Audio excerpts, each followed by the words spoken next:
Hi and welcome to this YouTube channel which is called Cunningham Cauldron, and I just want to share some of my passions and insights when it comes to cooking on this YouTube channel.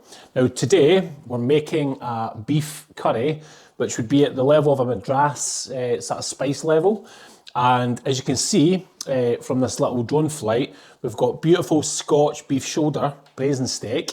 And within that steak, we've got around about 400 grams, which is lovely. We've got some sunflower oil. We also have cashew nuts, which will go in at the end. We're also using today these spices, which is cayenne pepper, ground turmeric, chili flakes, grand masala, and hot curry powder. Along with that, we're going to chuck in some red onions, ginger, lime, and also garlic. And just to make it a bit more spicy and a bit more hot, I'm going to add some quite hot chili peppers, which are these things here, these bad boys.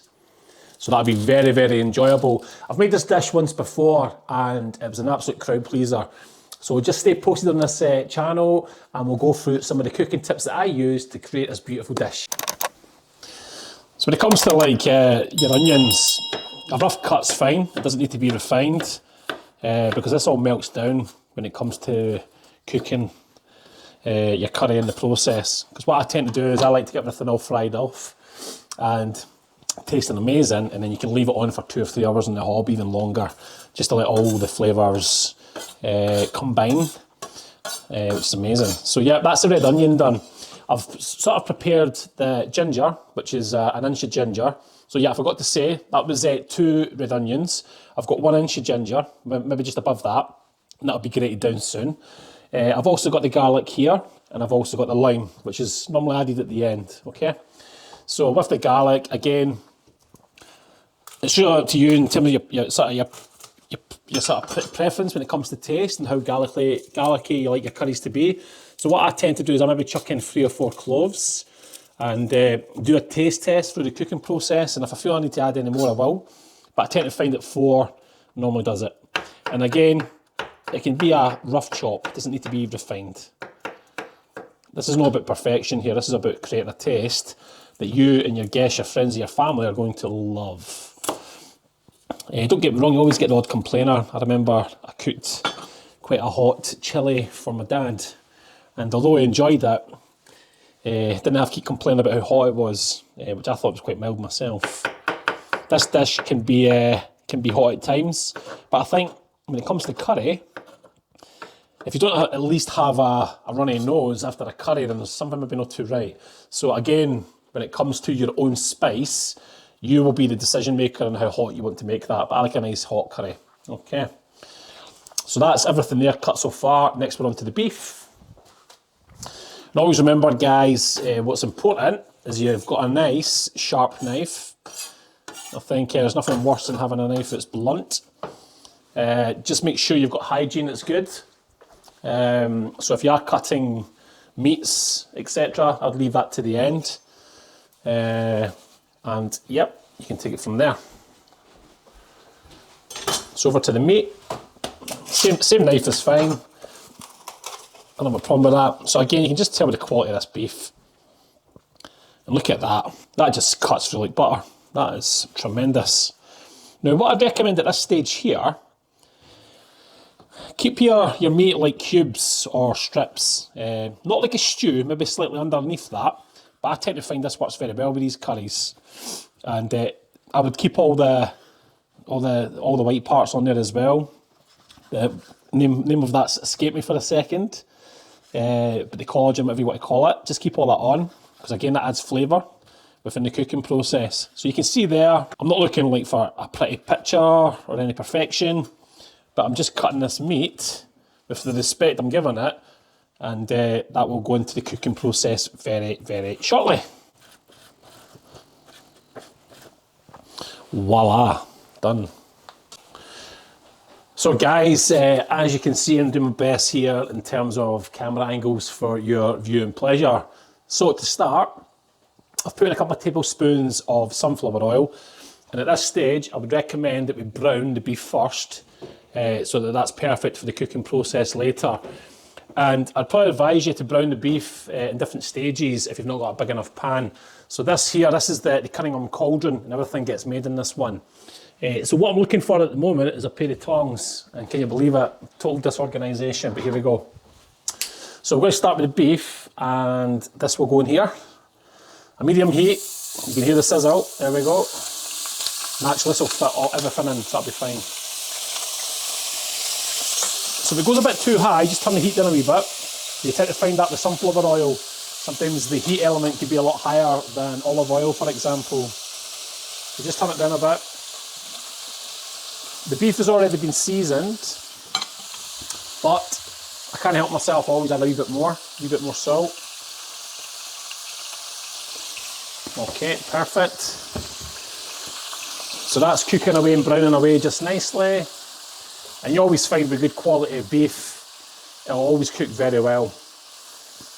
So my advice is, once you've browned this beef down, this braised beef down, transfer it into a separate bowl,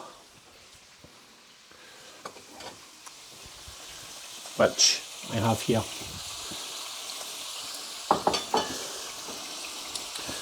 So this will take around about 5 to 6 minutes, 7 minutes tops, 8 minutes tops I would say. And just make sure that when you are browning your beef, you keep turning all the bits, all the cuts over, sorry. And that'll keep everything cooking even. And this. When it comes to beef, what's your favourite cut? Do you like beef cuts for stews? Do you like sirloin steak, filet mignon, rump steak? I'm quite curious, what's your preferred option? And here you go with the onions and garlic.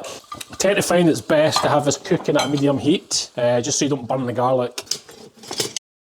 This is by choice as well. If you want to add a wee bit of butter, you're more than welcome to do that. Now, I'm not normally a butter person, but I tend to find when you're cooking like this, it just adds a slightly different dimension to the dish. So I'm just putting in a teaspoon of butter, which I'll marinate with the oil. And what you want to be doing here, when you are sauteing your onions and frying them off, I would say this stage, 5 to 10 minutes max. So guys, this is not normal practice, but what I like to do is just pour in a slight bit of amount of the vegetable stock or beef stock. And why I do it that way is when I add in the herbs next, all the spices, I just feel everything marinates better together. But again, I'd be happy to hear what your feedback is on that and if you agree. So here we go with all the herbs. Oh, these beautiful herbs, look at them. Make you fall in love with a curry. Oh, lovely. Remember, don't forget the ginger, which is now. Yum, yum, yum. And give that a good stir in. So guys, it's always very handy to make sure that you're using items that help you cook better. So for this cooking process, I've had a very nice knife that's nice and sharp, spatula, my tongs, and nothing beats the Cunningham Cauldron where it all happens, where all the magic comes together in the cooking process. What items do you like to use when you're cooking? What puts a smile on your face? We're adding some more stock. That's coming along very nicely. And finally, I'm going to add the chilli that I nearly forgot. So you do see, guys, there is a bit of heat to this dish. Add in a bit of lime. All that's left to be added here, oh, I nearly forgot one item, which is the masala. Sorry guys, a tablespoon of masala. Nearly forgot about that. Tomatoes. And just the final part is putting the beef back in. And oh my goodness, it just looks amazing. Looks like a proper curry, which is the whole point. Put this on a slow cooking process and cover with a lid, which will give me time to clean all the dishes. Let me show you this, guys. This is not the final process, but you can see there, that is the curry now cooking, following the whole process that I've done today. Yep. My recommendation from this point, we'll be cooking what, 20 minutes now.